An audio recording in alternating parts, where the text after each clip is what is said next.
Bamutia police ফাঁড়ির অন্তর্গত রাঙ্গুটিয়া এলাকায় দীর্ঘদিন ধরে বাড়ির মধ্যে অবৈধভাবে নেশাজাত দ্রব্য রাখা এবং সেগুলো ব্যবহারের অভিযোগ উঠছিল দেবাশিস সরকারের বিরুদ্ধে। বুধবার গোপন সংবাদের ভিত্তিতে বামুটিয়া ফাঁড়ির ওসি এন্থনি জামাতিয়া এবং লেফুঙ্গা থানার ওসি সহদেব দাসের যৌথ নেতৃত্বে পুলিশ এবং টিএসআর এর সদস্যরা দেবাশিস সরকারের বাড়িতে অভিযান চালায়। অভিযান চলাকালীন পুলিশ ইয়াবা ট্যাবলেট এবং অবৈধ কফ সিরাপ এসকফ উদ্ধার করে।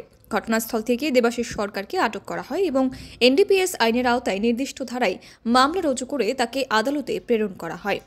ওসি সহদেব দাস জানান, নেশা বিরোধী অভিযান আরও জোরদার করা হবে এবং এই ধরনের অবৈধ কর্মকাণ্ডে জড়িত যে কোনো ব্যক্তিকে আইনের আওতায় আনা হবে। তিনি বলেন, রাজ্যকে নেশামুক্ত করতে সরকারের প্রচেষ্টার পাশাপাশি সাধারণ মানুষের সহযোগিতাও অত্যন্ত জরুরি। আমরা একটা সিক্রেট ইনফরমেশন পাই যে রাঙ্গুটিয়াতে একটা লোক মাদক কারবারি, নেশাজাতীয় কারবারির সাথে যুক্ত।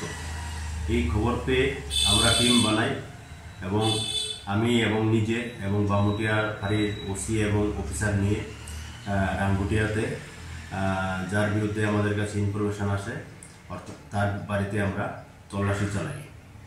দীর্ঘক্ষণ তল্লাশি চালানোর পর তার বাড়িতে আমরা 9 বোতল স্কাপ এবং 75টা ইয়াবা ট্যাবলেট পাই। তখন আমরা এগুলি এনডিপিএস আইন অনুসারে বাজেয়াপ্ত করি এবং আমরা তাকে অ্যারেস্ট করি এবং তার নাম হলো দেবাশিস সরকার, ডাক নাম সেন্টু, আমার নাম অখিল সরকার, বাড়ি রাঙ্গুটিয়া। এবং তার বিরুদ্ধে এনডিপিএস ধারা মামলা হয়েছে এবং আজকে কোর্টে প্রেরণ করা হবে এবং তদন্ত চলছে।